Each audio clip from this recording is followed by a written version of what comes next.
Hi again, lovely Grow readers. Hope you're doing well. You'll be pleased to know I'm not going to talk to you about health or getting fit or diet or anything like that this week. I'm going to talk to you about what a disaster everything is at the moment, isn't it?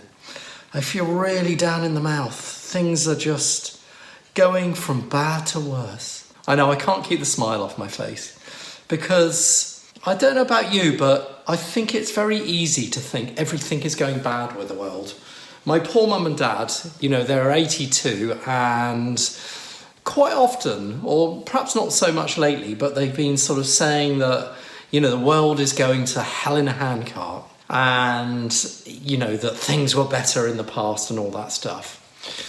But I am a strong believer that we all use basically cognitive bias, don't we? Are only fed by 2 or 3 inputs from the world around us. It could be the press, telly, the newspapers, social media. And how do all those media outlets make their money? Yes, they make it by giving you disaster stories, because as one editor famously said, something to the effect of blood sells.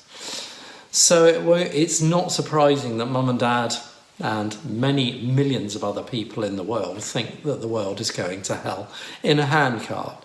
And the pandemic probably hasn't helped that view at all. But the world actually is in an incredible state of improvement on every level. So why do you say that, Dave? Right, well, I've read quite a lot over the last 5 years. I've read some amazing books that have informed me how the world really is and how it really looks. And its trends on all sorts of things, from airplane crashes to violence to child mortality, etc., etc. And I was compelled to find out about the world, because I thought this nonsense that I'm being fed by the papers and the telly cannot be true. And I was very pleasantly surprised to find out that it wasn't true. And ever since I've started reading, I feel so optimistic about the world. And so this is kind of a very quick book club in another 2.5 minutes that I've got. So the first book I came across that started to change my view of the world was this one. Sorry, I've handed it out, so here's a scrap of paper.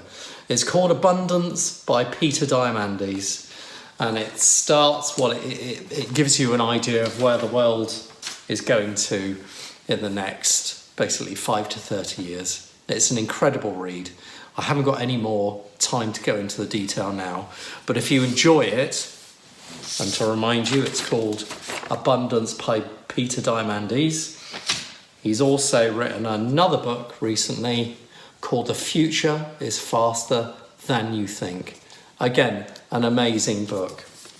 But the book that really woke me up, I haven't got the cover for here, was the American thinker and just all amazing, incredibly intelligent person, Steven Pinker, that wrote a book called The Better Angels of Our Nature. And it tracks the history of violence over the last 100,000 years. And you might think from that sort of title and subject matter that it's a depressing book, but far from it. It's just incredible to see the trends in violence over the last 100,000 years. And that's everything from deaths from anger, through warfare, through domestic violence, all sorts. And an amazing book that's called Better Angels of Our Nature by Steven Pinker. That finally brings me on to my final book, Factfulness, quite well known. You might have seen this in the windows of Waterstones and whatever. It's a bestseller, but it's a lovely read, and it will tell you in graphs and pretty pictures, etc., exactly the trend lines from everything, just some unbelievable figures. And it's really got me to think optimistically about the world and where we're actually all headed, rather than where the newspapers will tell you we're headed. So I hope that gives you some light relief, and hope you enjoy the books and there's something to read whilst we're still on lockdown, because I'm recording this on May the 11th and Boris has made his latest announcements, which looks like a vast majority of us are actually going to be having some more time on our hands for another 2 or 3 months. Anyway, I hope you enjoyed that. Take care. See you soon. Stay strong. Bye for now.